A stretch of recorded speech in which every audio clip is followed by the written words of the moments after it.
कोल्हापूर जिल्ह्यासह शहरामध्ये मुसळधार पडणाऱ्या पावसामुळे कोल्हापूर शहराला पुरानं वेढलं होतं.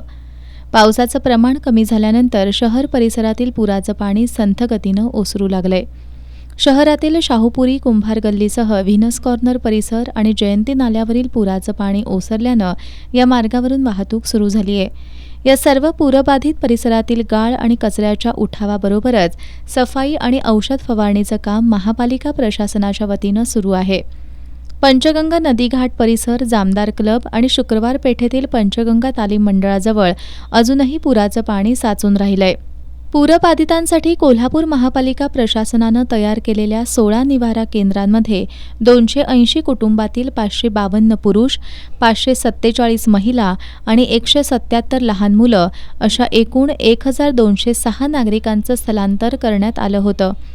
पंचगंगा नदीच्या पाणी पातळीत घट झाल्यानंतर शहरातील पुराचं पाणी ओसरू लागलंय. त्यामुळे या 16 निवारा केंद्रांमध्ये स्थलांतर केलेल्या 280 कुटुंबांनी आता ही निवारा केंद्र सोडून ते आपापल्या घरामध्ये परत राहण्यासाठी गेले आहेत.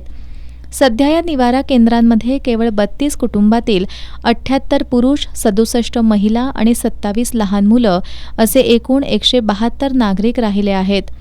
शहरातील जयंती नाला परिसर, लक्षतीर्थ वसाहतीमधील आयडियल कॉलनी, दसरा चौक इथला सुतारवाडा, सीता कॉलनी, खानविलकर पेट्रोल पंपाची मागील बाजू, विन्स हॉस्पिटल परिसर, रमणमळा, न्यू पॅलेस, माळीमळा, शासकीय धान्य गोदामाची मागील बाजू, कसबाबावडा रोडवरील रेणुका मंदिराची मागील बाजू, उल्पेमळा, मुक्त सैनिक वसाहत, Kadamwadi road, Bapat camp, Jadhavwadi, Tawde hotel परिसर या ठिकाणचं पाणीही आता हळूहळू ओसरू लागलंय.